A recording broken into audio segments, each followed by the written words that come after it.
Okay. Hello, everyone. Good evening and welcome. I am Amanda Kurtz, the Deputy Town Clerk, and I have a few statements for the record before we get started. Tonight's regularly scheduled Herndon Town Council public hearing is a virtual meeting. Individuals are encouraged to provide comments for the record at town.clerk@herndon-va.gov.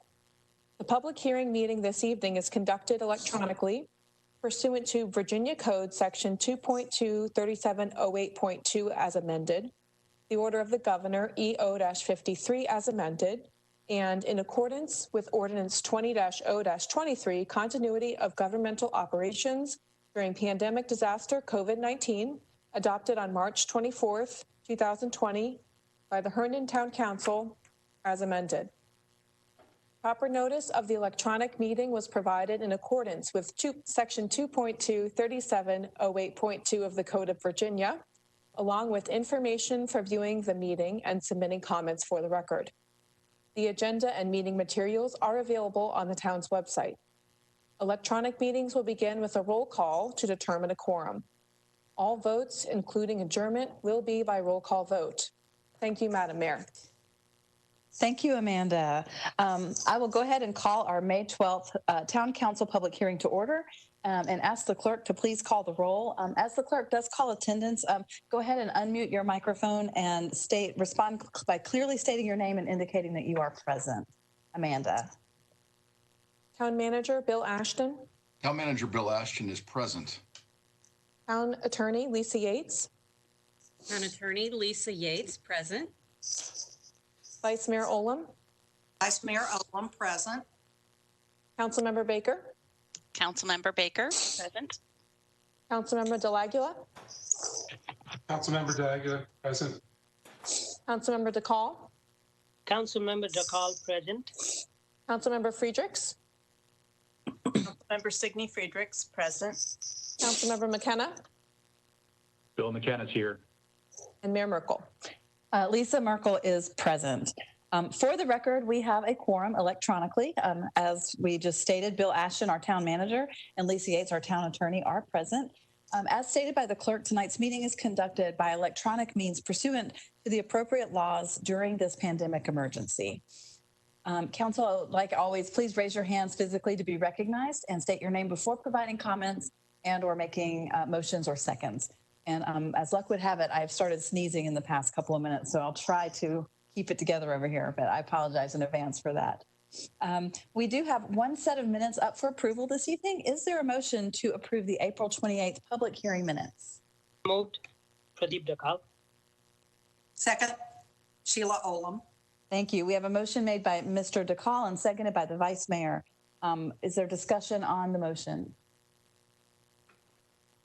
Yeah. Seeing none, I'll call the question and ask the clerk to please call the roll.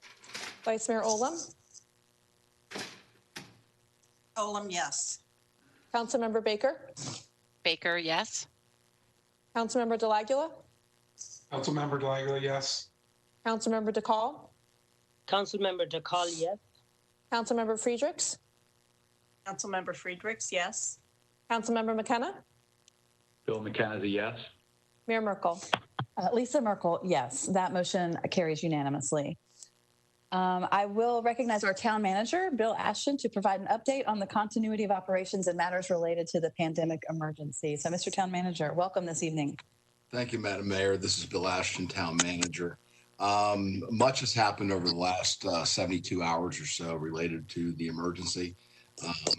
Initially started with the groundwork being laid by Governor Northam last Monday, suggesting that the state was ready to ease restrictions on Executive Order 53 starting May 15th. And that caused a little bit of concern amongst the 5 health districts in Northern Virginia. The 5 health districts being Fairfax, Arlington, Loudoun, Prince William, and the city of Alexandria. We are part of the Fairfax Health District. This conversation became very apparent during the mayors and chairs meetings this week, or last week during the CAOs, my counterpart meetings over the course of the last week, and certainly in the weekly briefing I get from Dr. Gloria, the Fairfax County Director of Health.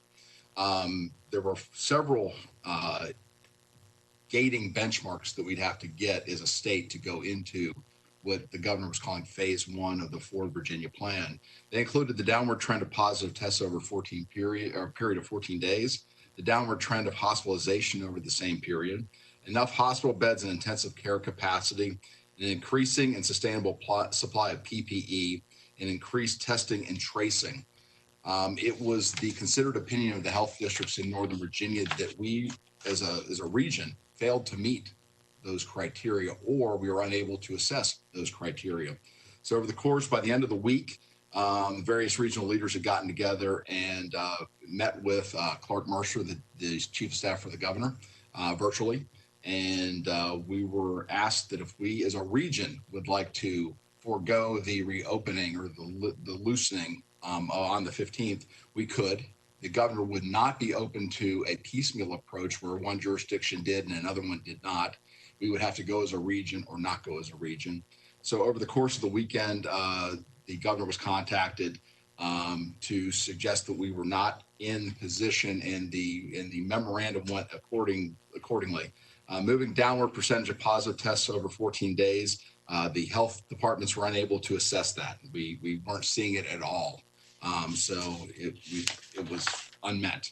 Moving downward hospitalizations over 14 days in this region were unmet. Increased testing, we were unable to assess it because the state health department hadn't been giving us testing statistics for the region.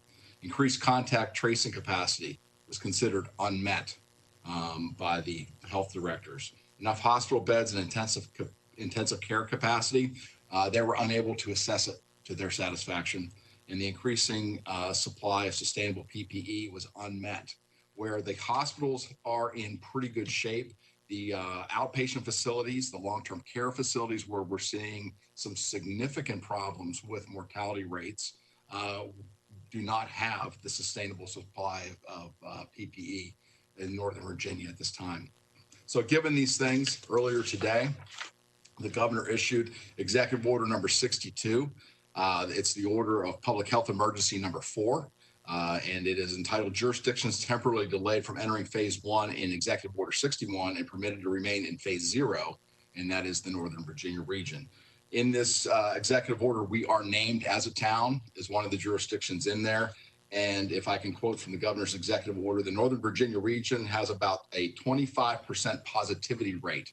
So as the testing is increasing, the governor wants to see the percent of positives decreasing. And in the state, it's decreasing down to about 10%. Well, right now, Northern Virginia, that positivity rate is at about 25%.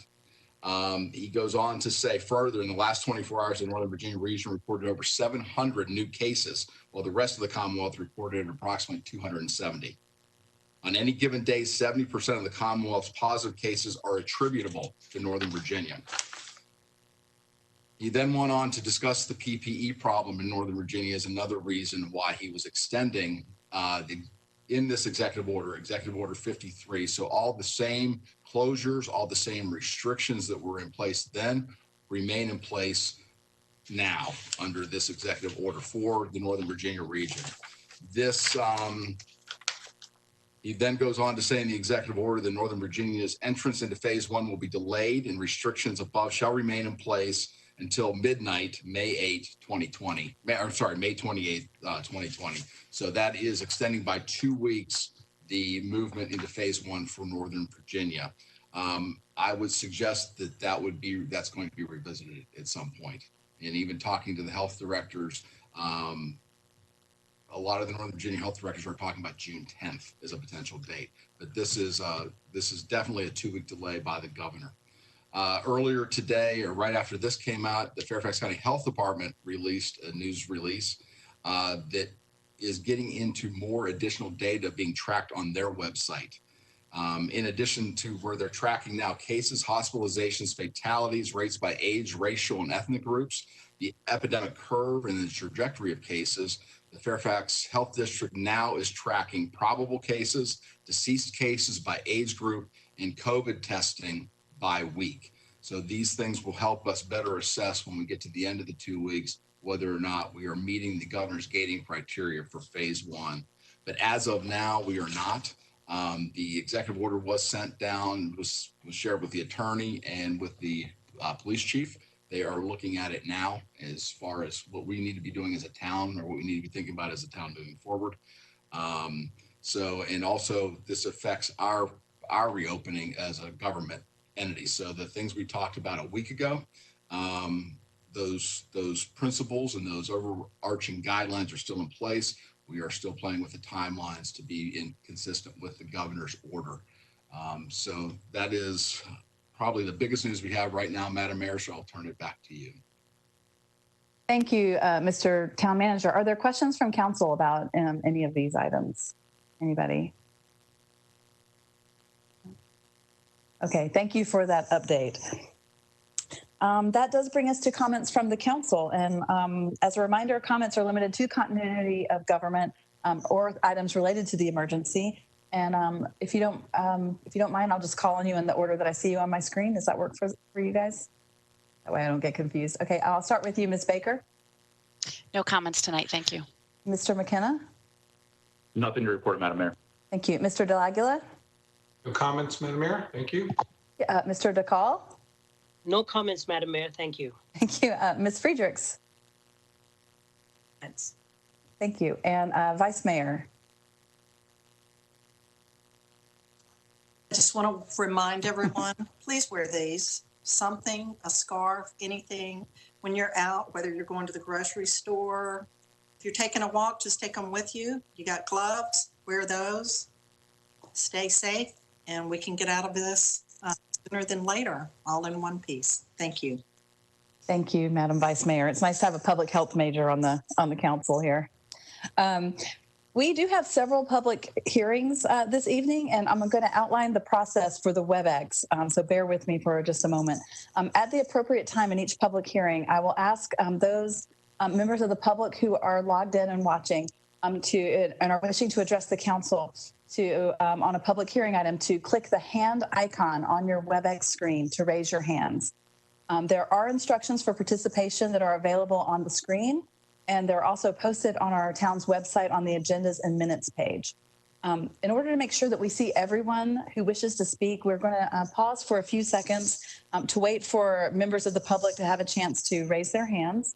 And the clerk will advise of those who have raised their hands in the order that she sees them on her screen, which may be different for each of us here on the council and the members of the public at home. We'll take a brief pause while IT enables your ability to address the council, and I will call on you when we are ready for your comments to begin. And you will, as always, have up to 3 minutes to state your comments and state your name and address for the record. If by chance there is a member of the public who is logged in and wishes to address the council, and the clerk and IT can see that they wish to address the council, but there is some kind of technical issue that arises, the clerk's office will contact them directly and add their comments to the record, and we will do see what assistance we can provide if you would like to try at our next public hearing to verbally make your comments here on the meeting. So we know we're all kind of in new territory here, and we want to make sure that everyone who would like to participate gets the opportunity. And I'll go back over some of that when we get to each public hearing item. So we'll go ahead and get started with the first item, our first public hearing, which is Ordinance 20-027 to amend Chapter 63, Solid Waste, to increase the recyclables fee per quarter. I'll open the public hearing, and I will ask, first of all, the clerk, have we received any comments for the record on this item? One moment. Yes, Madam Mayor, all comments were received and were provided to council and have been entered into the record. Okay, thank you, ma'am. So I will call on Tammy Chastain. I see she's with us, our Deputy Director of Public Works, for her staff report, and then we will have questions from council. Good evening, Ms. Chastain. Good evening. This is Tammy Chastain, Deputy Director of Public Works. I am discussing the proposed change in our recycling fee. As I mentioned last week, it was changed last year from $4 per quarter to $8 per quarter, and this change will increase that from $8 a quarter to $16 a quarter. As with the last change, we have seen quite a change in recycling. The commodity rates are not what they used to be. They're even worse now than they were. And in some instances, we're actually having to pay for what we recycle as a contamination cost. Glass is one of those that's been removed from the recycling stream. We do have the purple container, but not everybody disposes of it properly, so it does still get into the recycling stream. Any residuals, mixed paper is one of those items as well. Another big item, big thing, the change in our rebate has been seen, especially from 2018. We had a rebate of approximately $139,000. We're projecting this year's rebate to be around $55,000 and even less for next year. The commodity rates are the biggest thing that we've seen, as well as it's kind of a cumulative thing. What is recycled is the issue. We do have a new contractor. We've had a new sort that shows more of our current recycling, the environment, how our citizens recycle. And so now, and we used to see a rebate that would make our payment a month be approximately $2,000. Now our rebate is only about $2,000, so we've been paying about $10,000 to $12,000 a month for recycling. So that's what we're seeing in the recycling industry. Contamination is a big thing, and the stricter policies on those contaminants has resulted in not quite as a good commodity rate anymore. That's all I've got. Sorry. Okay. Thank you, Tammy. Are there questions from council on this item? I anticipate that there are. Anyone? Ms. Friedrichs. Ms. Chastain, are you telling us that citizens aren't cleaning the recyclables the way they're supposed to before they put them in the bins, and that's costing money? I mean, not to single anybody out. I mean, that's an issue with recycling, and not just in Herndon, but other places as well.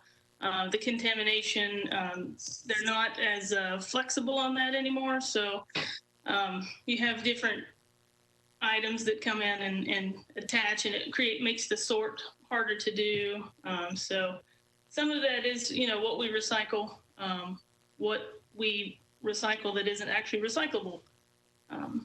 So is that something we can fix and improve? I think through education, that's kind of in our outreach, we try to do that. I know a year ago or so, we had a flyer that we sent out that talked about what could and could not go in, should and should not go into the recycling container.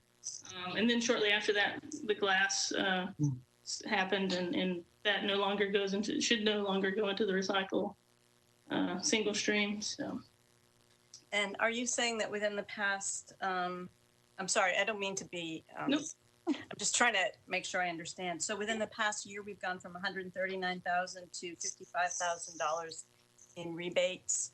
So with a loss of about $80,000, give or take? Yes. 70,000. Okay. Yeah. And we're paying $2,000 a month. We're paying $10,000 to $12,000 a month. I didn't get that quite right. Yeah, sorry. So the rebate that offsets the cost is about $2,000. The past couple months, obviously that's what I pulled from with our contractor. We've paid $10,000 to $12,000. The rebate no longer covers the cost. And in fact, it's not even close. No. Okay. All right. I'd rather we were very, very specific so that people, because what we're doing is doubling rates. As you saw from some of the public comments, we're doubling rates fairly often. And in order to make that justifiable to the public, they have to understand not just that it's getting worse, but exactly how much worse it's getting. So I really appreciate that. Thanks so much, Tammy. Thank you, Ms. Friedrichs. Ms. Baker, I saw your hand, I think. Yeah, adding on to what Councilmember Friedrichs just asked about, Tammy, can you also clarify for the public the percentage that this covers? I think Bill Ashton sent us some information about that I believe now it covers about 20% by collecting this fee. So we're certainly still nowhere near covering all our costs, but and maybe a little of the context in because I know this is a concern, and it's not a huge dollar amount, but it's still, obviously we're raising fees, and we, like Ms. Friedrich said, we do want to really kind of spell out the why, and that this still doesn't even cover what all that it costs. This is Bill Ashton, Town Manager. Let me Want to chime in on that, Bill? Sorry, yeah, I could probably just direct that to you. Tammy's like, I think I said that. I missed that. Go ahead, Mr. Ashton. The 20% that I was referring to is I was trying to trace the policy history of this offset fee that was created back in 1992. And when I was looking at 1992 numbers, I was trying to see what it was set at in relation to hopefully the recycling costs of the time. But when I was looking through the minutes, I could only find the total of solid waste, so refuse and recycling at that point. And it was set at $7.50 a quarter, which was about 20% of the overall refuse and recycling together. And so rather than mix apples and oranges, I took that comparison all the way through to current day. And this change right here would cover us up to 20% of the refuse and recycling together. And it was the assumption there being roughly the same percentage of that overall cost was going to recycling across the board. Awesome. And thank you for that clarification. And also, I know folks are frustrated still about that we can't recycle glass anymore. Mm-hmm. And just to, again, reiterate that fact, that's simply just the nature of pretty much none of these companies are taking glass anymore. That's certainly, we're not singled out. That's just the nature of it. But clarify that, Bill, I think you said the purple bins are back as of yesterday. Is that correct? Are the purple bins back? Yeah, the purple bin actually arrived last Friday. Somebody out there. So yes, please feel free to use that. Use the bin again. It was getting picked up fairly often before this whole thing started. So good. Okay, my great. guess is it's pretty full already. Yeah. Ms. Decker, did you have anything else? No, thank you. Okay, is there anyone else that has a question? And I've forgotten to remind people to say their names when you begin to speak, so I apologize for that. Anybody else with a question? No? Madam Vice Mayor? Yes, thank you. Yeah, I moved here just before they started the recycling and went over the history with our town manager. Oh, and this is Sheila Olam. And I appreciate your taking me through the entire history, Mr. Town Manager. And we were at 20% in that nice report you gave us when we first started. And then a year later, our town council took it down to 6%. So we're just trying to get back to where we should have, because we haven't adjusted with inflation on top of the fact that recyclables are so contaminated, people aren't buying them like they used to, which is a shame. And I know I also talked to a couple of people that have lived out of town and into town like I did, where I moved to Herndon. I was in Fairfax County.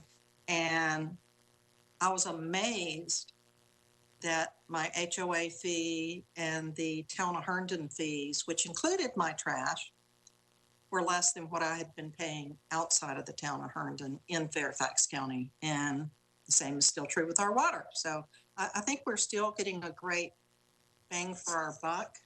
And when I see our DPW guys out there with their gloves and their mask on, picking up our trash, keeping our town clean, cutting the grass, still think we're getting a great bang for our buck. And I think the town manager's done a great job with this and the staff on this increase. And I think this is definitely fair. And if they quit buying recyclables, it's all going to go to a tipping fee, which is much more expensive. So this is just the state of the world we're living in. Thank you. Thank you. Are there other questions from anyone on council?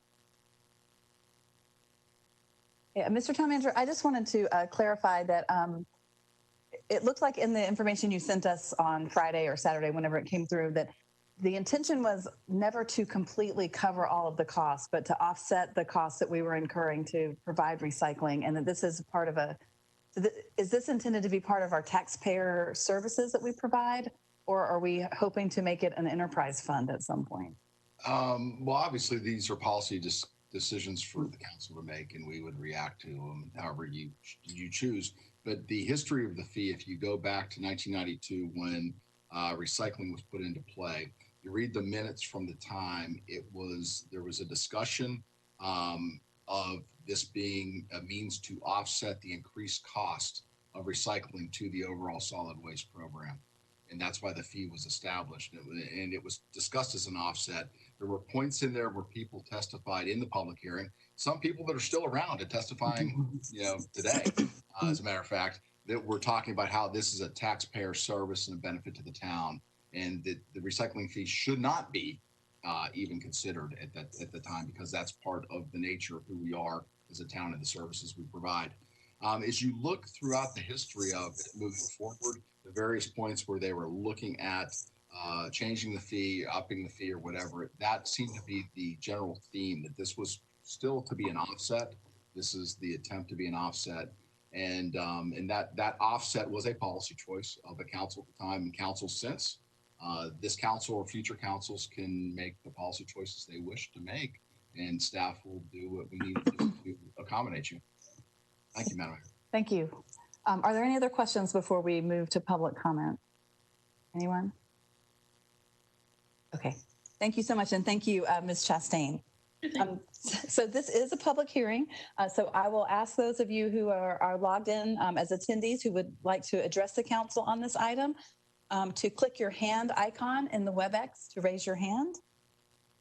And while we give you guys a moment to do that, I will ask the clerk if there is anyone who has joined our WebEx from the public that would like to address the council on this item.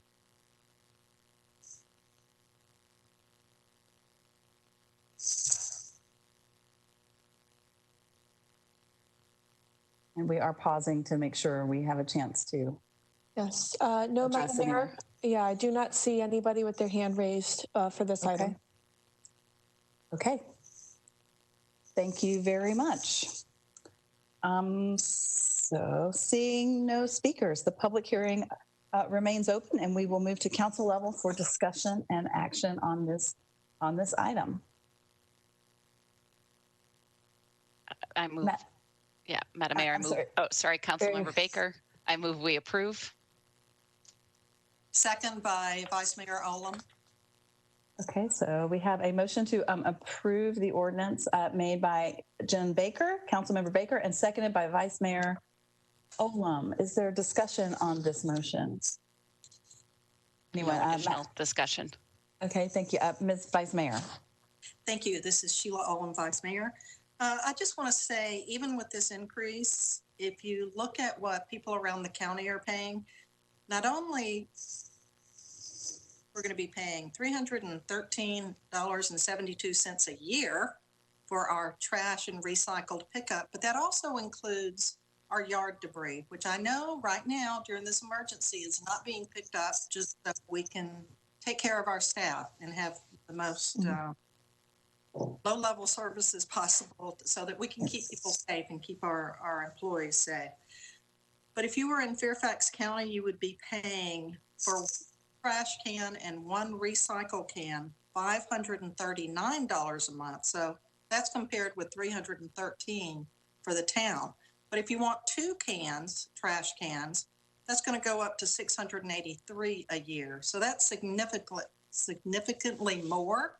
And they also don't get the snow removal or the yard debris picked up or all the other things that our staff do. Like when we forget to put our trash out, you call down to the shop and they run out and pick up your trash because you forgot to put it out. Or if you have a party, you can have it picked up for an additional fee. All these prices are much better than what you're going to get from the AAA or the Republic trash company. I got that off of the web. I still think Herndon trash rocks, and I've written it on my driveway for support of PW. Thank you. All of those numbers that you quoted were annual fees, right, Madam Vice Mayor? Thank you. Any other discussion on the motion? Any comments? Mr. DeCall.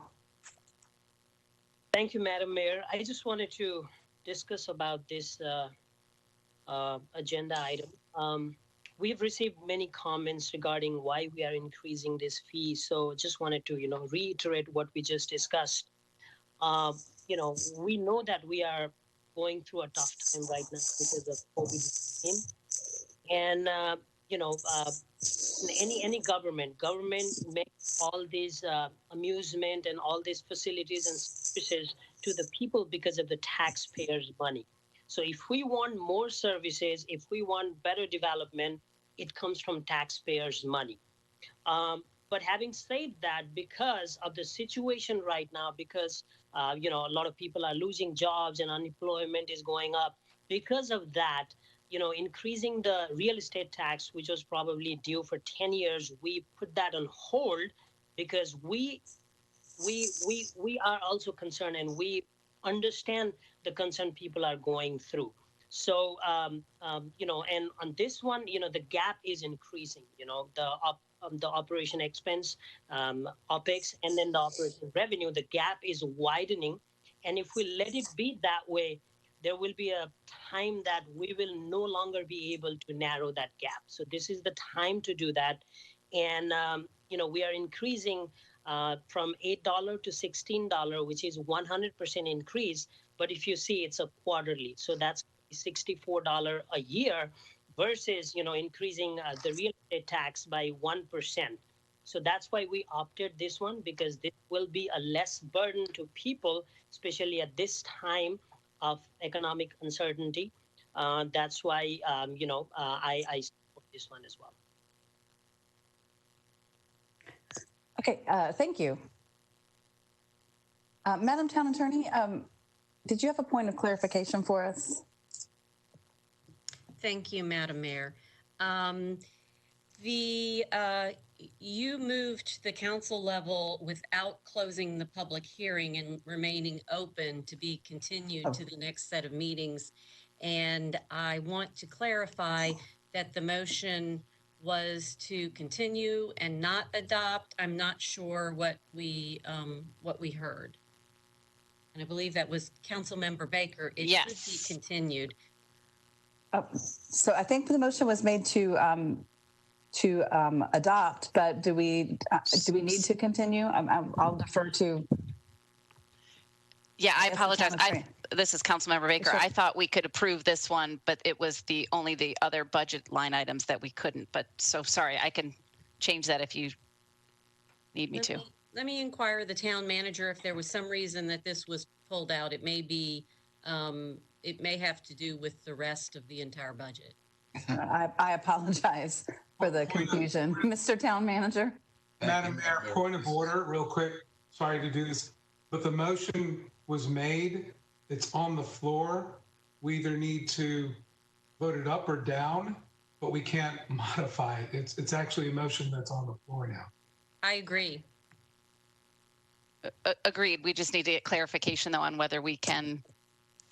I guess the question is there a procedural reason or a budgetary reason that this should not be continued? Because we could certainly withdraw it and start anew. And I agree with you, Mr. DeLaguila.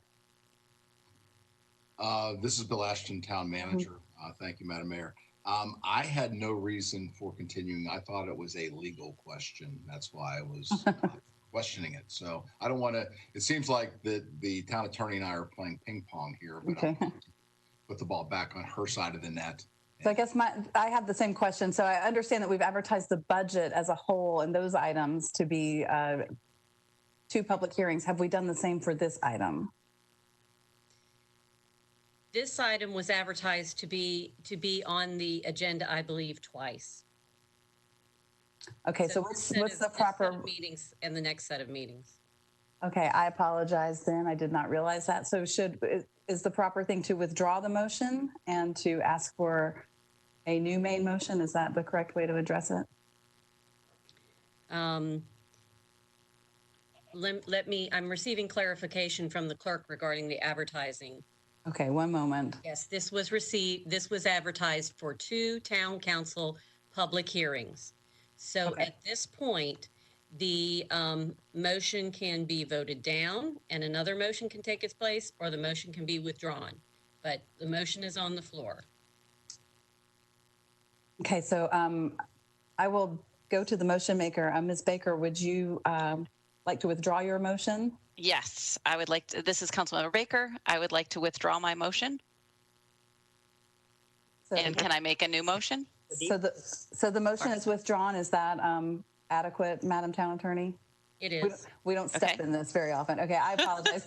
All right, so I will entertain, I apologize, a motion to continue the public hearing on ordinance 20027 to May 26th, since it was properly advertised for 2 public hearings. So this is Councilmember Baker, and I will move that we continue this. Okay, thank you. And the Vice Mayor seconds. Okay, thank you for that clarification. Okay, again, is there discussion on the motion? I think we may have already had it, but there may be additional. Anyone? Mr. De Aguila. Thank you, Madam Mayor. This is Councilmember De Aguila. Appreciate the information. I'm certainly going to support the increase here. I think in previous sessions, I had asked for, if it were possible, to kind of see the gap in terms of what the expense and revenues covering would be. 20% coverage, I think a lot of people can live with that because they do see value in recycling. But it would help me and maybe some of the folks that are having concerns with the increase, if they saw the trend lines and at what point do we stop increasing these fees. Hearing that 92, we had the 20% coverage and then went down. I got to admit, I wasn't aware of that.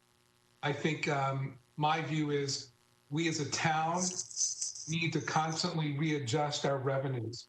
I saw some comment out there that, oh, great, we never raise taxes. Well, that's not the right approach. We need to constantly invest in our community. We need to continue to invest for the future. There are things that are going to need funding, and we didn't take the opportunity in a growing economy to increase revenues, and now we find ourselves in a downturn. So for future reference, for future councils, we should always be thinking about increasing revenues where they make the most sense. Just blanket flat lines, that's not how you grow. That's not how you maintain a community like this, especially with the transformation we're going to be going through over the next 10 to 20 years. Thank you, Madam Mayor. Thank you. Any other comments from anyone?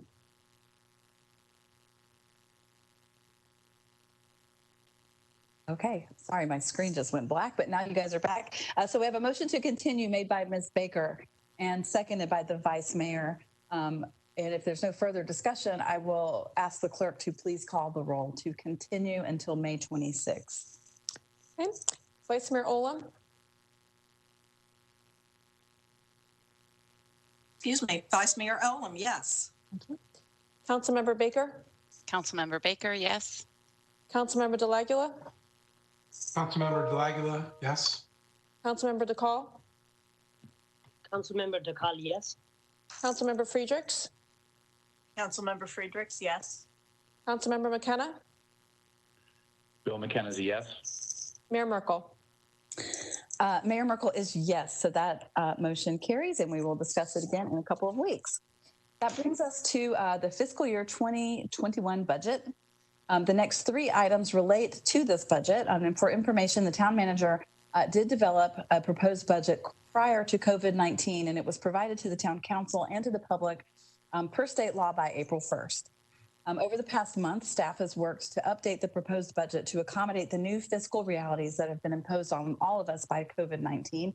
And for this reason, the council and manager made the decision to delay the council's first budget meetings from April until May, with the first public hearing being tonight.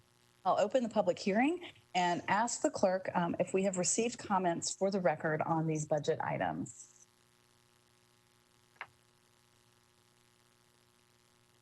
Sorry, I'm on the wrong page. Okay. Yes, Madam Mayor, all comments received or provided to council and have been entered into the record. Okay, thank you so much. So I will outline the budget process. Public hearings on the proposed budget will be held tonight and again on May 26th. The council will hold separate public hearings tonight on the tax levy, followed by a motion to continue the public hearing to May 26th. And then we will have concurrent public hearings conducted on the fiscal planning resolution and the appropriation ordinance. That will be followed by separate motions to continue each of those public hearings again to May 26th.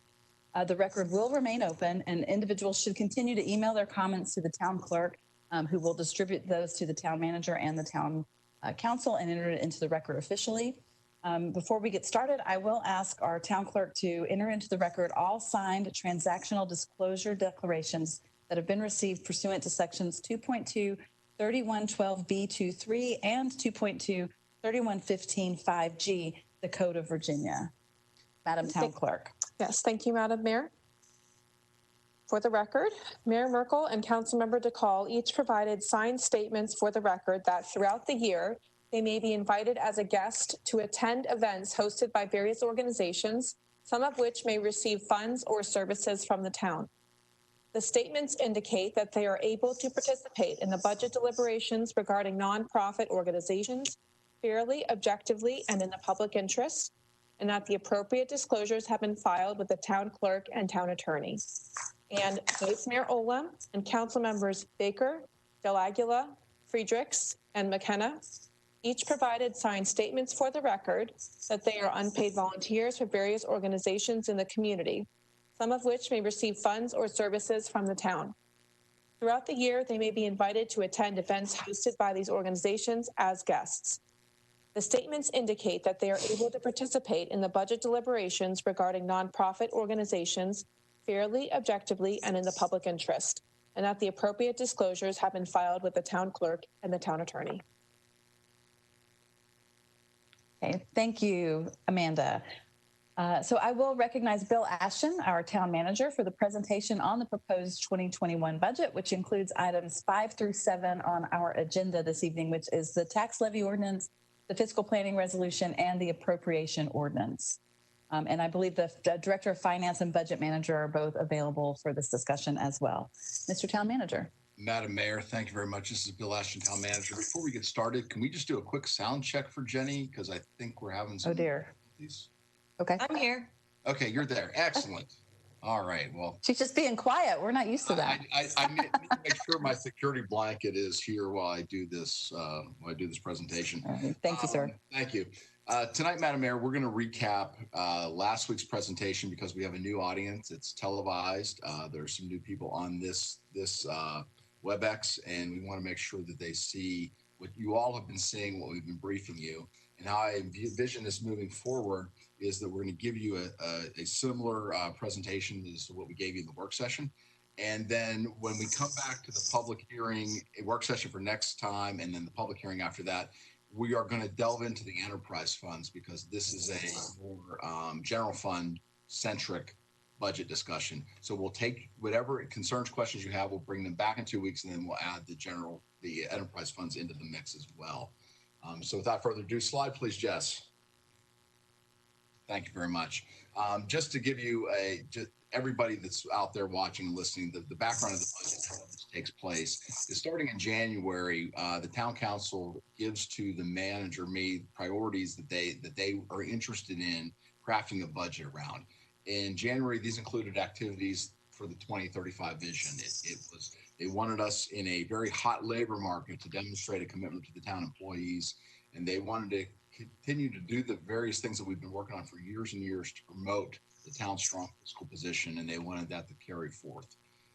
So staff set about crafting that budget. We met with council in a 2-on-2 setting, and we got your all's input into what we were doing, and it was informing us on how to develop the budget to meet the statutory deadline of April 1st, 2020. So the many months of analysis and after consultation with you, we released a budget on April 1st, 2020. Unfortunately, March 11th saw a major sea change in the economic outlooks. It started a major sea change in how we conduct life and business. And what it ended up doing is the COVID-19 ushered in a different economic model, one that we're still trying to get our hands wrapped around. And if you read the Wall Street Journal or you watch CNBC, you're going to get many experts out there that are going to say many, many different things about what this economic model looks like. The fact remains that we, at this point, are very unsure, and we're going to get into why we're unsure moving forward. Mainly for us, the problem is that the effects on revenue are, we don't know. We don't know how long the shutdown is going to occur. Earlier tonight, I talked about how North Virginia was pushed back 2 weeks under the governor's easing of restrictions. So that will put us behind the curve. If you think back to what we talked about last Tuesday, if we were to begin a reopening on May 15th, we were still talking about mid-August before things got to phase 3. Now we're 2 weeks further behind. So the duration of the shutdown is completely one of the major unknowns, as is what the recovery is going to look like. We've talked about different recovery models last week, and one thing's for sure, that for as many people to talk about one set of recovery models, you're going to get people talking about another set of recovery models. The one that was big this week was the Nike swoosh recovery that was written up in the Wall Street Journal. So what it would look like the Nike logo as we come out of this. Again, we don't know. There's a lot of different opinions out there on that. Slide, please. What we do know is in 2020, our revenue projections leaving this year, we have a limited amount of data on meals tax, on transient occupancy taxes, on sales taxes, the 3 most significant areas where the COVID-19 change has occurred. All those are in decline, and they're going to be lower than we originally projected.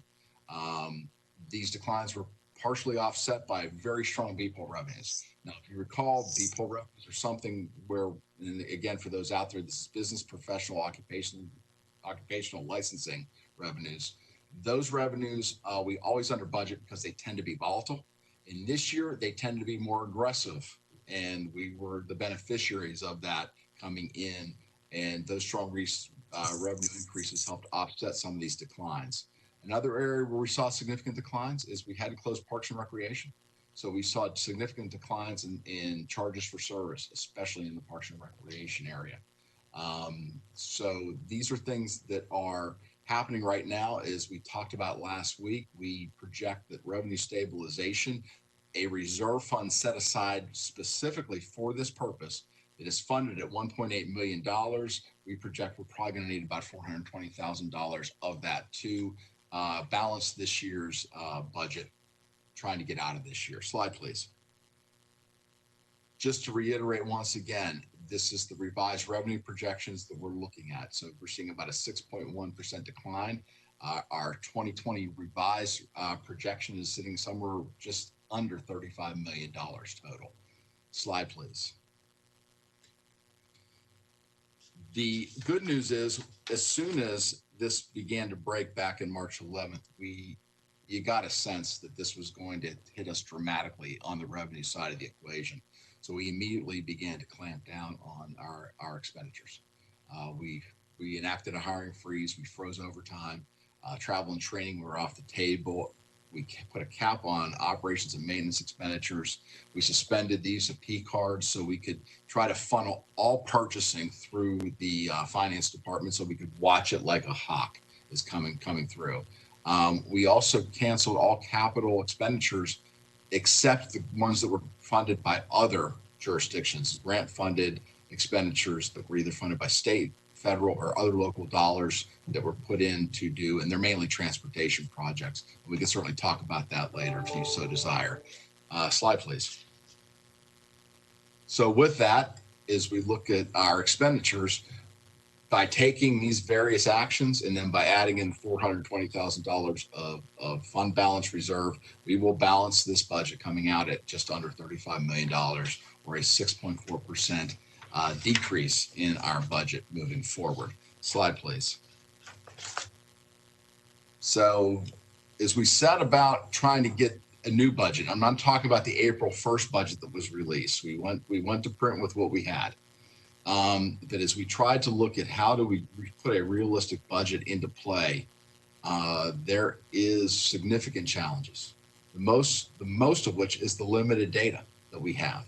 The meals taxes that we're showing a 32.4% decline in, we have about 2 weeks worth of data, not even a whole month. It would be the March filing came in April.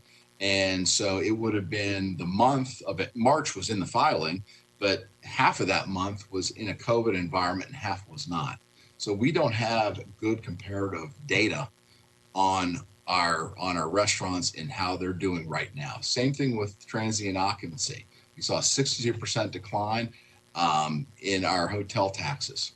Again, not enough data to even begin to put together a projection of what it's going to look like moving forward. Another problem is sales tax. Sales taxes are always 2 months delayed getting to us from the state. Then you factor in that the Commonwealth added another 30 days to get the sales taxes in or remitted to the state. So we're now 90 days behind on sales tax right now. The unpredictable environment that we talked about, the length of the shutdown, pace of reopening, whether or not there's going to be a second round of this virus coming back at some point, are all unknowns. And again, nobody can say with any certainty what that environment's going to look like. Also, too, we have to pay homage to some potential secondary revenue effects. If our restaurants are doing less business, if our hotels are doing less business, other businesses are shuttered during the shutdown, we are going to realize a hit on the business professional occupational licensing revenues, which get remitted next year. So in the spring of next year is when we would see those. Other potential secondary revenue effects, and these are more long-term, not so much on this immediate horizon of this budget, but maybe as we're looking out budgets, are the real estate assessments. As businesses close, as businesses say, hey, you know what, I had 80,000 square feet of office space here in Herndon. I just realized that I could run my organization virtually. I'm going to take that down to 20,000 square feet. So there's a potential hit on the real estate, commercial real estate tax assessments moving forward that we have to keep our eye on. Slide, please. So as we were looking at this, the thing that kept coming to mind is an uncertain environment put us in the position where we had to be flexible and adaptable moving forward. We still had to make sure we were fiscally protecting the town. Those two bullets should probably be in reverse. We should be fiscally protecting the town, and I think the best way to do it is through flexibility and adaptability. We wanted staff the opportunity to meet council budget guidance, especially if the revenue pictures were better than we anticipated. But we wanted to avoid overreaction in a negative way with limited information, especially overreaction in ways that would end up costing us money to enable these things and are not easily undone should we be wrong in that direction. We wanted to avoid taking any decisive actions before they were warranted. We've been doing that all along. We've been taking measured decisions. The revenue freezes that we had, or the expenditure freezes we put in place, were measured surgical strikes in various areas. As we talk about the budget moving forward, you're going to see a budget that is meant to help us adapt to a changing situation. And if revenues don't materialize, we can make additional cuts. If they do materialize, we can release things to allow things to happen. We wanted to avoid spending early in FY 2021. Again, we will know very little in July, to be brutally honest with you. So we wanted to avoid getting ourselves decisively engaged in additional spending early in the fiscal year. And we wanted, in essence, more time to get more data, more time for us to continue to analyze what we're seeing and be able to adapt our fiscal approach to the environment that is presenting itself. Slide, please. So the budget plan is simply this. The baseline proposed budget of 2020 is operative. It was released on April 1, 2020. It has all your council budget guidance in it, is covered in that base budget. That was step one. Step two is where we are right now. And we're asking you to adopt the baseline budget with an amendment. And it's an amendment I sent out on May 1st, 2020, that addressed avoiding decisive actions before warranted and avoiding large spending early in FY 2021.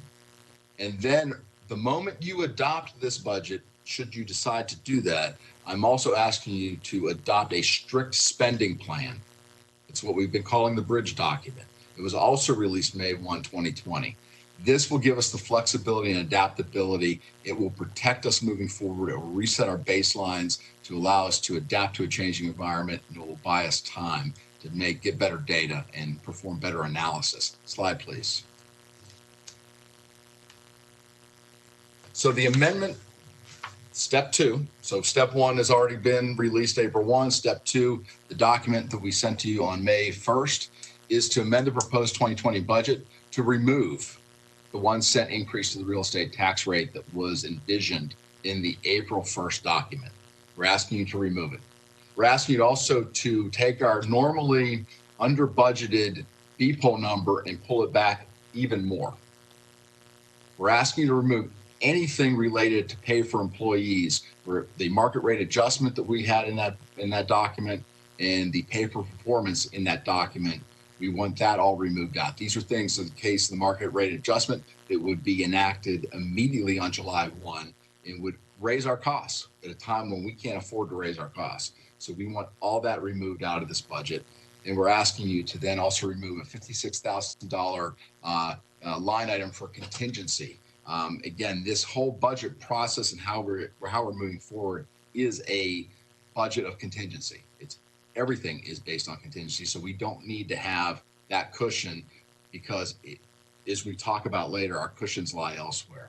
So this will reset the base budget back. So slide, please.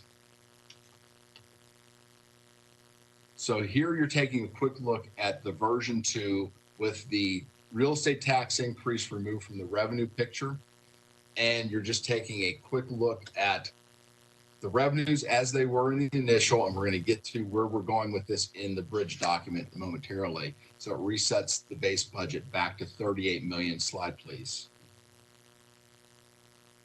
Similarly, this is expenditures, mainly in personnel, all the raises pulled out and the contingency pulled out to get a balanced budget as we have to adopt by the end of the fiscal year. Slide, please. But as we said before, the problem is the revenue assumptions we know are wrong. We have a half month's worth of data on meals, transit, and occupancy. It's very difficult to create very good revenue assumptions right now. The unpredictable environment even makes it worse, and we still haven't accounted for these potential secondary effects that could occur later in the fiscal year. Slide, please. If we had to take a guess today, and we're going to get into where these numbers came from, if we had to take a guess with the limited data that we have today, we would be guessing that the actual revenues that we were asking for in the base budget would decrease by about $5.5 million to reset the revenue projections down to about $33,300,000. That's a stark decrease, but we're not sure if it's enough. We're not sure if it's too much because we don't have the data to truly hang our hat on right now. So slide, please. So as you look at some of these revenue assumptions, you're seeing percent reductions. I'll tell you what, let's go to the next slide where we hone in on the big issues. All right, thank you. So the next slide we have, if you look at it, meals tax. We are resetting in these revenue assumptions for the bridge document that we're going to talk about momentarily. We're resetting the meals tax back to about 50% of what we would normally get. This assumption was based on about a 75% reduction in 2 of the quarters next year. It doesn't have to be serially. It could be the winter. It could be the fall. It could be during the shutdown early in the fiscal year. And then we are assuming a 25% reduction for 2 quarters in this and under this model. Now, when you look at this, this could mean a myriad of things. This could be restaurant closures. This could be reduced seating. This could be reduced customers. All these things would come into play at this 50% reduction number. Transient lodging, we think is going to be even worse. We're 3/4 lost. Truly, we believe 9% reduction in hotel occupancy for two of the quarters, 75% for one and 50% for another. Sales tax, this number's harder to pay because we have no data on sales tax.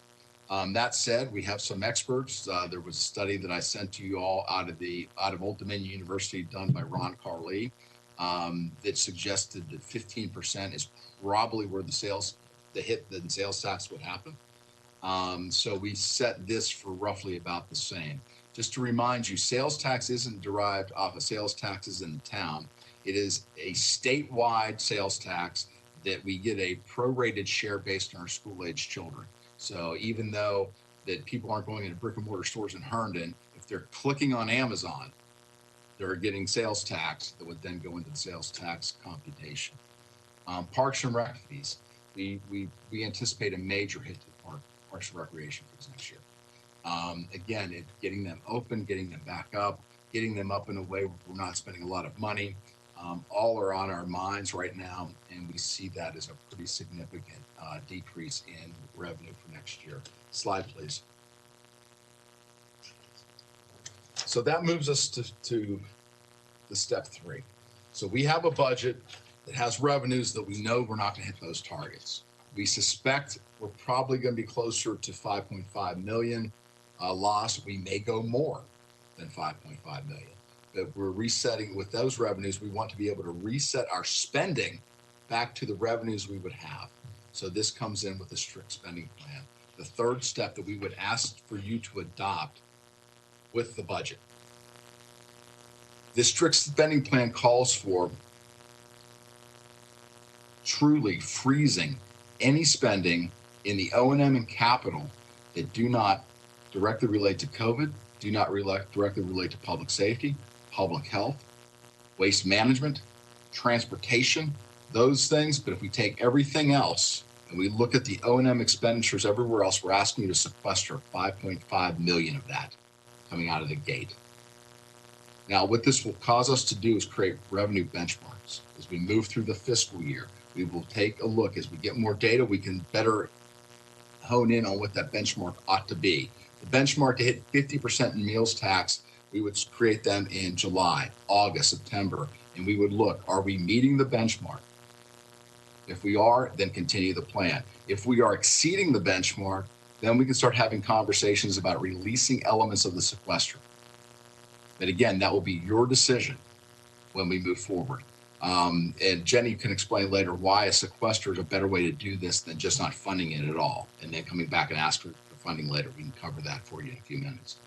But if we are above the benchmarks, we can look at potentially releasing some things from sequester. However, if we miss the benchmarks, if we come in under, that's where we have to then start having the conversations that are more permanent, where conversations around personnel. And we're going to talk about why that is and what we're doing on that front moving forward. What this does for us is we're trying to create a plan that gives us the flexibility to cautiously make moves as we get into the fiscal year, as we're in a completely foggy environment, as we are feeling our way through the fog. We are trying to be flexible with caution moving into that fog. As we get more data, we can then take better decisions moving forward. Slide, please. If you look at these sequestrations we're asking for, here's how it breaks down in category. About $750,000 we're going to take out of personnel right away. That's in addition to what you take out in, I think it's $500,000, $550,000 in the amended budget. We're asking for another $770,000 sequestered. This is mainly focused on temporary employees that we bring in for various things, especially the ones that aren't revenue generating. We would take those off the plate.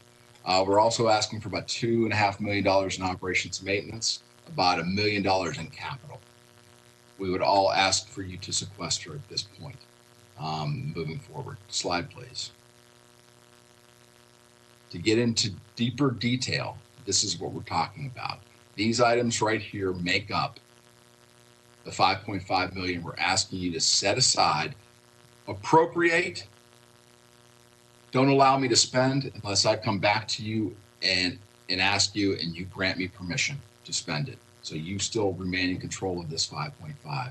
As I explained earlier, as we're looking at these benchmarks, if we're exceeding benchmarks on revenues, we could look at releasing some or some pieces of these. It doesn't all have to be, we're letting go of, let's say, all the professional services, 200. No, we might let go of our professional services project in that $204,000. So we would pick and choose things as we needed to release. Slide, please. This puts the onus on strong fiscal management to get us the creativity and the flexibility we need to move forward. Again, the benchmarks are a critical component of this. But in the benchmarks, we have to be measured and disciplined, and we have to prioritize. If we fail to do those things, we will release money without having the revenues. We don't want to do that. We have to have the money in to be able to spend it. Simple as that. That's how this looks. If we miss this, based on the sequester, all of a sudden our 68% personnel goes up to about 75% of the budgets in personnel, which means that the only place we can go if we miss benchmarks, the only place we can go if we don't manage this effectively is to address personnel. That said, we are working on plans to do that if need be. That's a harder, and is those that are in environments where they have seen this recently, know that it's not always clean fiscally. You still have to pay out leave. You still have to pay for unemployment. You have to pay to let people go. It's for more of a longer term savings. Will we do that if need be?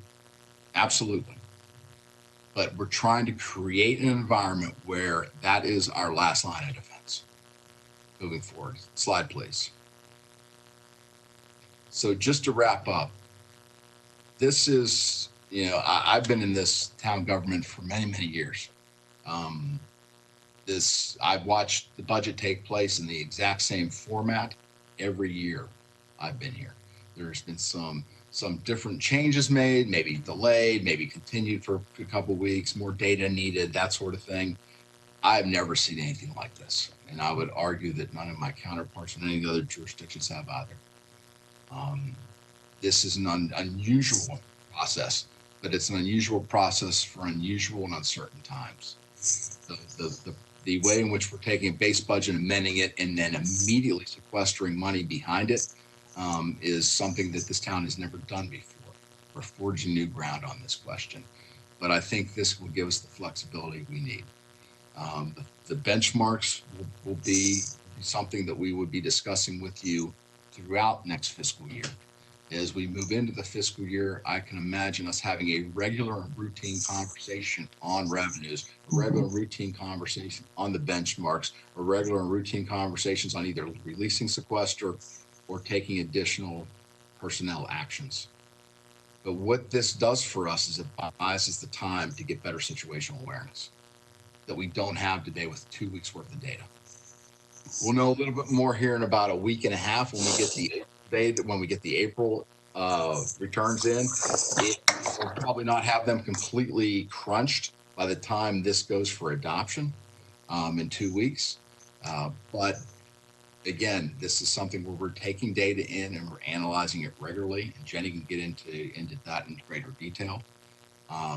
What we're trying to do here, quite frankly, is give a measured response to the situation, trying to keep us from overreacting in an area where we have no data for us to build reasonable assumptions upon. So this is the budget that we have submitted to you for your consideration. We will come back in 2 weeks and take any questions or concerns or give you more information.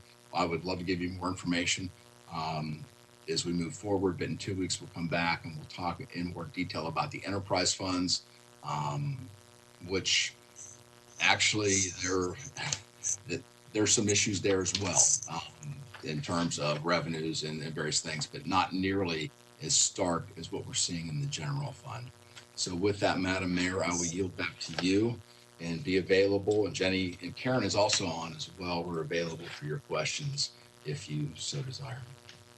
Hey, thank you, Mr. Ashton. I'm sure my colleagues have questions for you. So what are your questions for the town manager or the budget manager or our finance director? I believe I saw Mr. DeCall. Thank you, Madam Mayor. This is great because at this point of time, what is not in our control is the revenues, but what is in our control is the expenditure, how we spend money. So, having that sequester and having that sequestration of $5.5 million is a great way of doing it. My question is, for the community donation, I see that amount is also on sequestration. So does that mean we will not release the money for community donation unless our revenue projection is met and we release the fund, and then only that will be available for donation? Is that how it works? This is Bill Ashton, town manager again. That's how we envision it. Yes, that was one of those things where it didn't strike directly at public safety, public health, transportation, the core things that we're doing. So we felt that was one where we could put off to the side. Certainly, your prioritization could be a higher priority. If we're hitting revenue targets, we could release that earlier than later. That would certainly be within your purview. I will be honest with you. We scoured this thing for everything that we could get up to where we had to start making personnel decisions.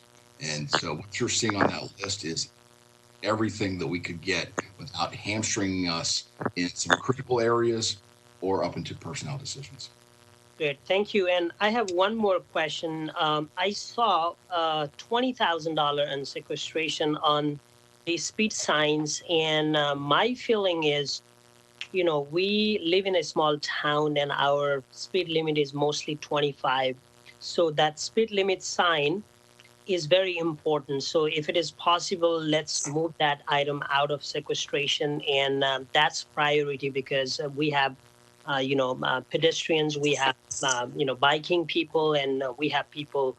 The speed limit itself is 25. So these are the good reminders for people, and it is directly, I believe, related to public safety. So if we can, let's move that budget, 20,000 back to our budget, and let's release that fund. So those speed limit signs, if I understand correctly, will be in place wherever it is needed.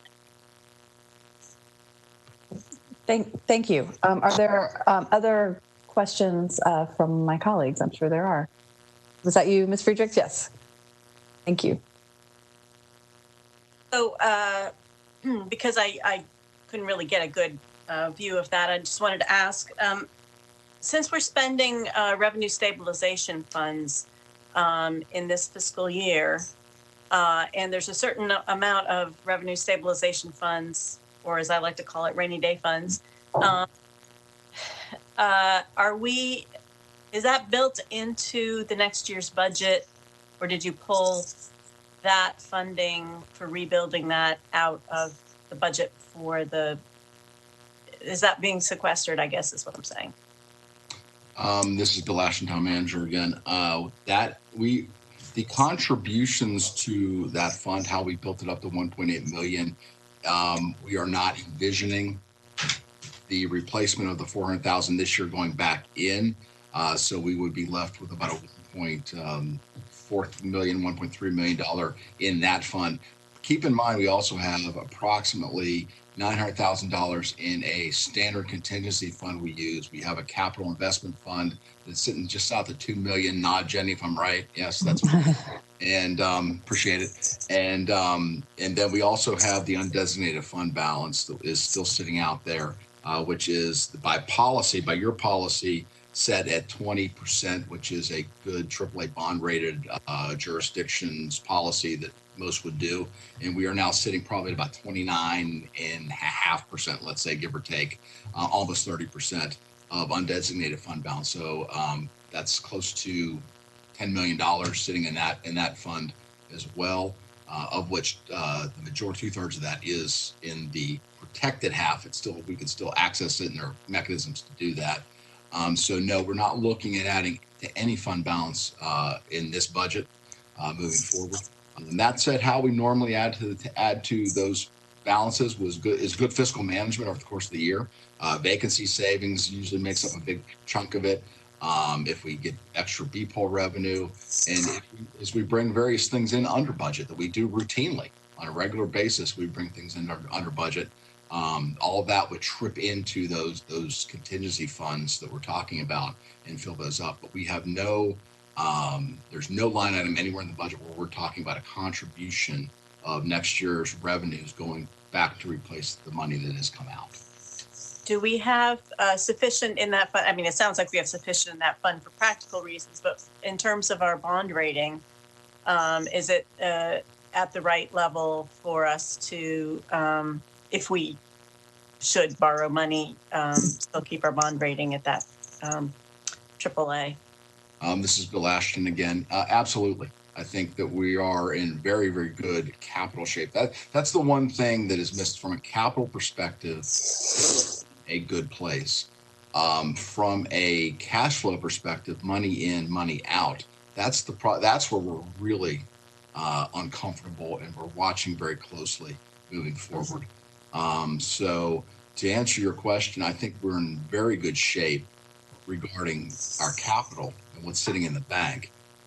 It's truly a cash flow question that's really nagging both Jenny and me. Jenny, would you like to jump in here? Sure. I mean, there are a couple of things. You will see, as with prior budgets, a use of fund balance line item on the revenue side, and that's using some of the capital reserve, which we cascaded prior surpluses into, like Bill said, based on meals tax, based on BPOL coming in over budget. We typically have that in place, but we almost never need it because of the good returns we get on BPOL. So Ms. Friedrichs, I think the other side of your question is, are we, but don't let me put words in your mouth, are we intending to use more of those reserves? And look, this is one of the reasons we have reserves, but we don't want to dry them all down to zero, because then you do jeopardize your bond rating. We do have to try to preserve the reserves, even though we will judiciously use, part of revenue stabilization to finish out 20, see what 21 gives us. It's another tool in the toolbox. But that's because when you all adopted revised policies that were geared towards a AAA bond rated entity, that's what put those extra pools of reserves, if you will, in place. So yeah, we still look, we're still really strong. But again, even with the delay in real estate taxes by a month, that's one cash flow kind of hump that we have to get over. But we also have a couple of securities maturing at the same time that will fill that gap. So there's a lot of, and we'll get into a lot more of those details with you as we do reviews throughout this process. So okay. I hope that helped. It does. And as far as the real estate, this is my last question. As far as the real estate income, the tax revenues, am I right in thinking they finished all of the revisions to the real estate, the residential real estate taxes assessments? This is Jenny Tripoli again, Director of Finance. Yes, the assessments have been set and certified. They are as of January 1st, so they do lag. So, we do expect to bill the 12-some million that we have in the budget. It's the devil's in the collections. Yeah. At this point, I'm not as worried about August. I'm probably more worried about December. As mortgages go into forbearance, and we are seeing an uptick in that. But servicers are generally on the hook for payments to localities. but that's for people who have a mortgage and who escrow. And so I think, as we've discussed before, that's about 35% of our real estate.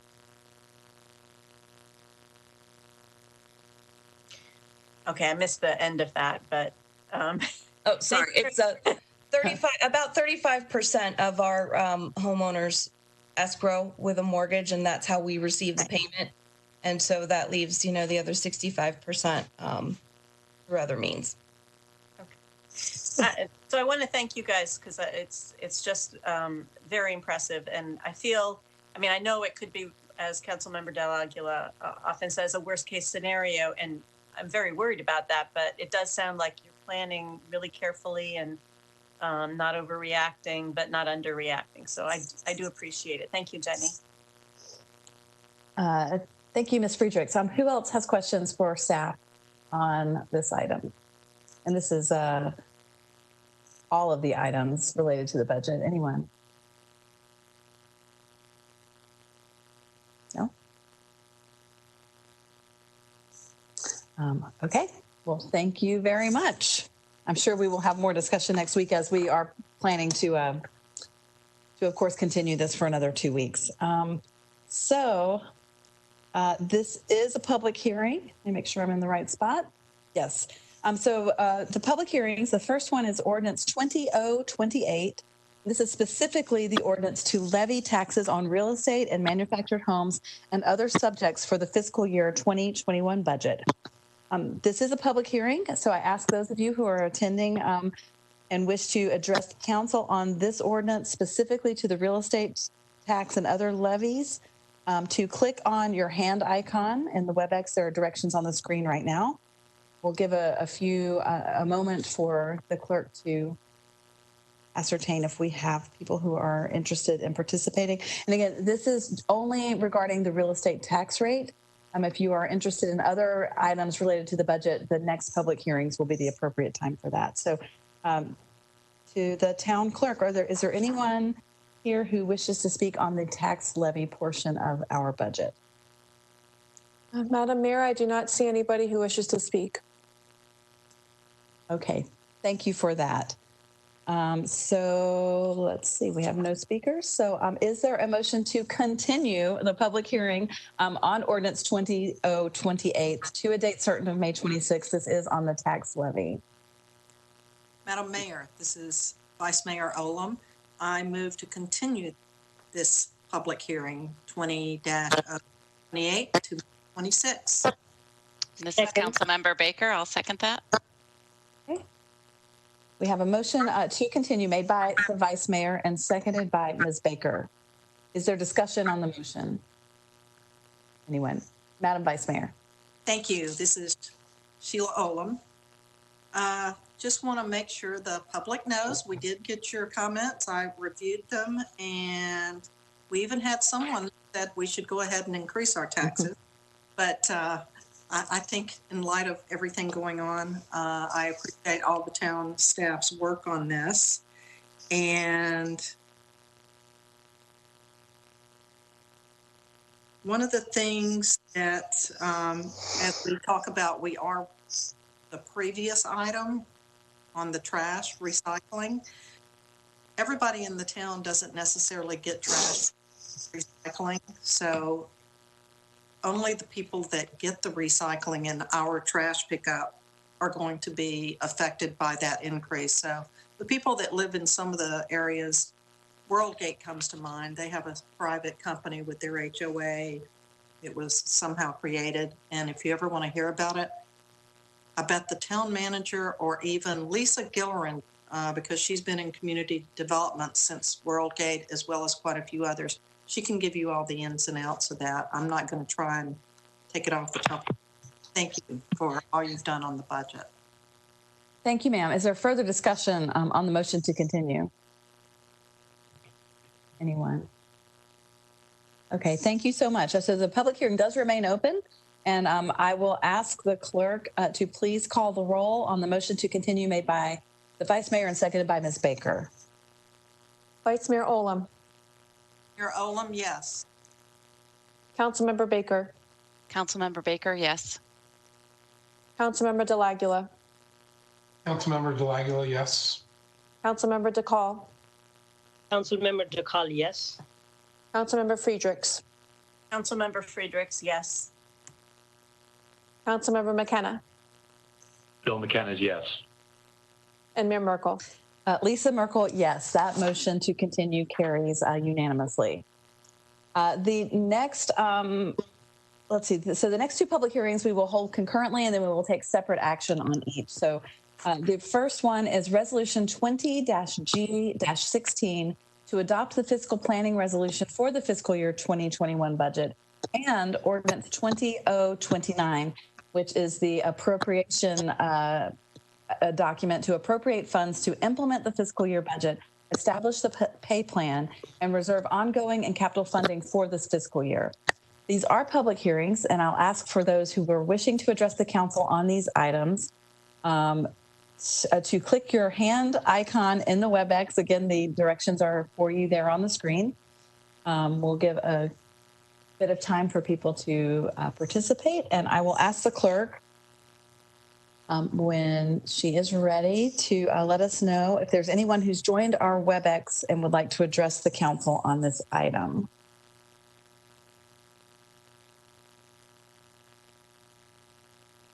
I believe you're still muted.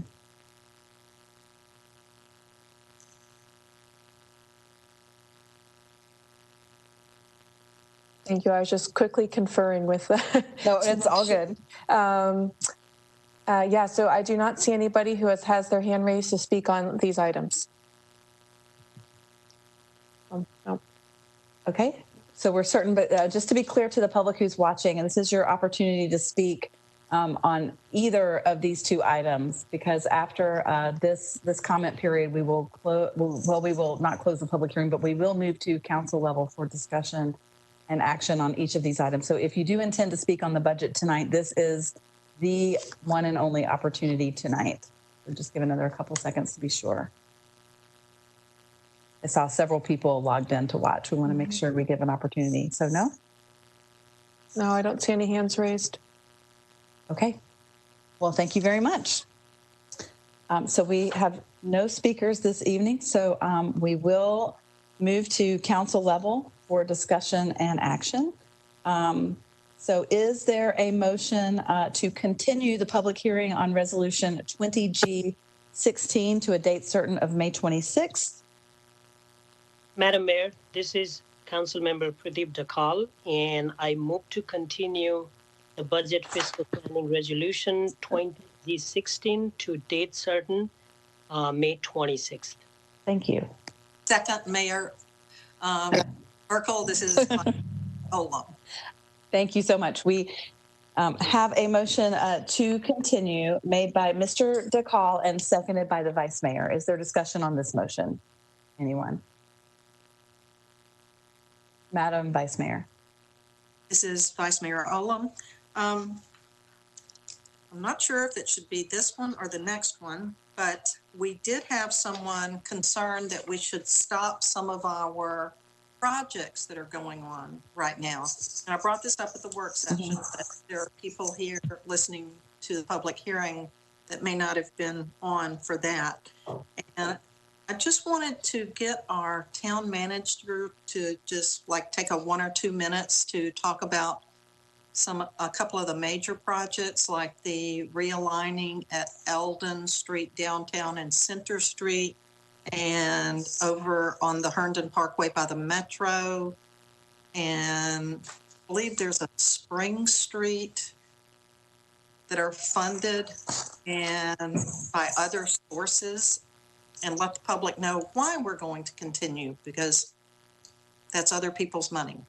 Thank you. Hey, thank you. Is there other discussion on the motion? May I get the town manager to... Oh, I apologize. I didn't realize you were asking a question. Yes. Sorry. This was time for comments. I apologize. I didn't realize there was a question. Mr. Town Manager. Yes, thank you, Madam Mayor. This is Bill Ashton, Town Manager. There are 4 projects right now that we are still aggressively pursuing because of the amount of money we're getting from other sources other than our own internal revenue sources. and 2 of them are related to Van Buren Street. There is, if you look at our CIP, it'll be page 14. The title is the Van Buren Street to Old Spring Street improvement. It's a $4.16 million project. 98.3% is covered by external grants. That includes a local grant from Fairfax County called the Ham Sams Grant of $2.2 million. It includes a state House Bill 2313 grant of $778,000 and a federal Transportation Alternatives Program grant of $1.1 million. The general fund will chip in $70,000 to this project. The second part of Van Buren Street is CIP Project 24, entitled Herndon Parkway Van Buren Street intersection. It is an estimated cost of $2.6 million. It is 100% grant funded. That includes a federal Regional Service Transportation Program grant for $2.1 million and a state HB 2313 grant of $500,000 to cover the costs associated with Van Buren Street. The other ones that we're getting after right now are the bus bays. That's CIP Project 13, entitled Vehicular and Pedestrian Access to Metro. The estimated cost of the bus bays is $3.38 million. It is 100% grant funded. It includes a local Fairfax County Ham Sams grant of $250,000, a state HB 2313 regional grant of $1.1 million, and a federal congestion mitigation and air quality grant of $2 million coming in on that one. And finally, the Eldon and Center Street realignment, which is Project 20. Its estimated cost is $1.83 million. It is 89% grant funded. Now, that said, 9.7% of it is supposed to be paid for bonds, which we've already issued, and the money is sitting in the bank. So the general fund will chip in an additional 1.3%, and that would include state grant HB 2313 at $850,000, a VDOT revenue sharing grant of $775,000.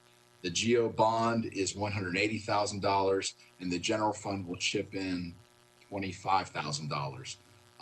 These grants are very complicated, especially when you start adding in the federal layer with the state layer and the Fairfax County layer. To walk away from them, especially since they're mostly being paid for almost wholly by these grants, to walk away from them at this stage would be very difficult, and it would be hard for us to get future grants. Plus, unwinding them would just be a nightmare in itself.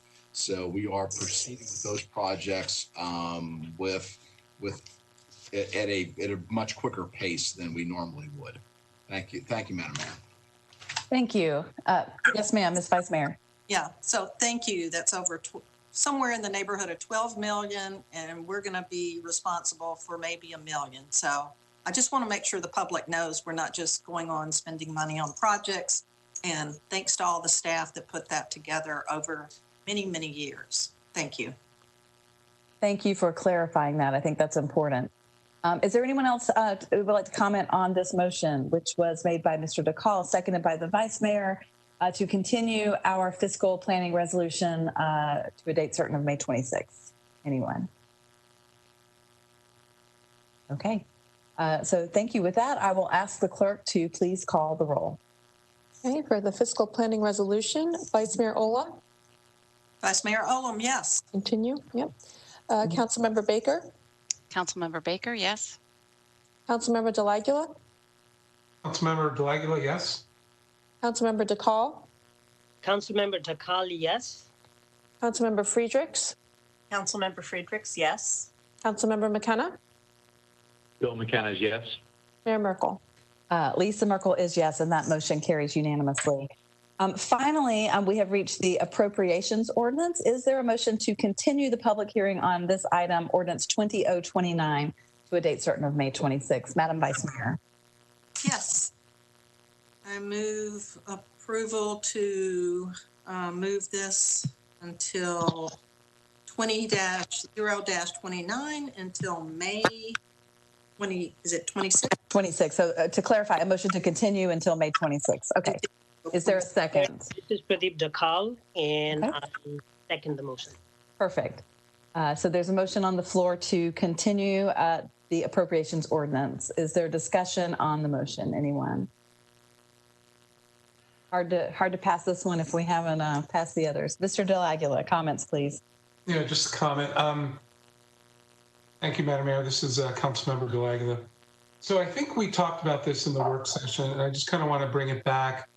And again, just a comment for Bill, the town manager, and the finance team. Great job in presenting the information in what is a very stressful time. Certainly we're in a survival mode here, but I also want to give you some more food for thought. I think in the presentation, it was page, I think 16, slide 16, we listed out very, very nicely and in details of what line items and what portions of the budget we were looking to manage. Just another piece of information to think about, and I mentioned it last time, and I want to hit this home. We're proceeding with the assumptions that there is going to be a dip. I get that. There's going to be dips in all these different buckets. But I think what I still haven't resolved is we're still looking at it as, here's the entire pie. That pie isn't going to be there. That pie of revenue to allocate or appropriate or even manage is going to be significantly reduced. And I throw this challenge out. It's worse than we think it is. I know we don't have the numbers. I know it's only been a couple weeks, but I would hope that we're looking at these numbers and adding some very unpalatable percentages in the downturn.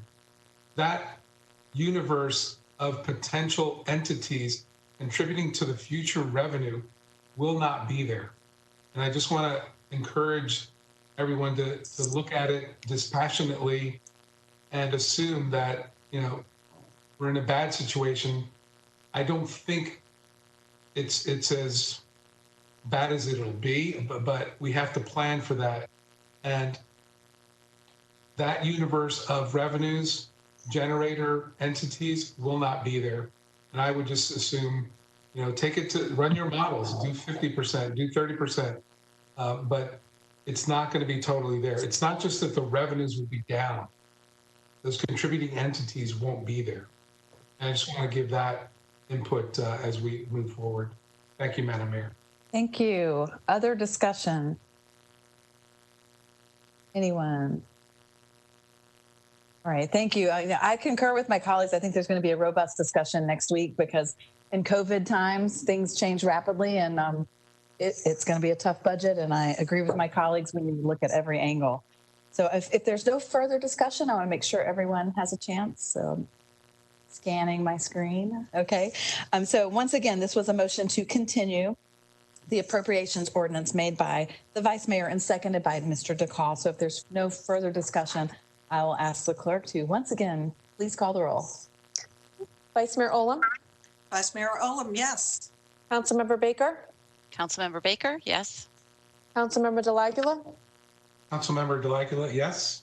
Councilmember DeCall? Councilmember DeCall, yes. Councilmember Friedrichs? Councilmember Friedrichs, yes. Councilmember McKenna? Bill McKenna, yes. Mayor Merkel? Lisa Merkel, yes, and that motion carries. Before we move to adjournment, I just want to reiterate that if there was anyone here tonight who was hoping to speak and had any sort of technical issue that we were unaware of, because I think everybody on this screen right now has run into something at one time or another, please reach out to us. We want to make sure everyone has the opportunity, whether it's here on the WebEx or through email or reaching out to us personally. But we just want to be really clear. We know this is a new frontier here doing this virtually, and we want to make sure everyone has ample opportunity to participate. So with that, that does conclude our agenda. So Madam Vice Mayor, is there a motion to adjourn? Yes, this is Sheila Olem, Vice Mayor. Madam Mayor, I move we adjourn, seeing there's no other business. Councilmember Baker, I second that. All right, motion to adjourn made by the Vice Mayor, seconded by Jennifer, did I say the Vice Baker? The Vice Mayor, and seconded by Jennifer Baker. I will ask the clerk to please call the roll. Vice Mayor Olem? Sheila Olem, yes. Councilmember Baker? Councilmember Baker, yes. Councilmember Delagula. Councilmember Delagula, yes, and a shout out to the IT team for helping us all stay connected. 100%. Yes. Councilmember DeCall. Councilmember DeCall, yes. Councilmember Friedrichs. Councilmember Friedrichs, yes. Councilmember McKenna. Bill McKenna, yes. Mayor Merkel. Lisa Merkel, yes. And we stand adjourned at 8:39 p.m. Thank you, everyone. Thank you. Thank you. Night, Thank everyone. you. Good night.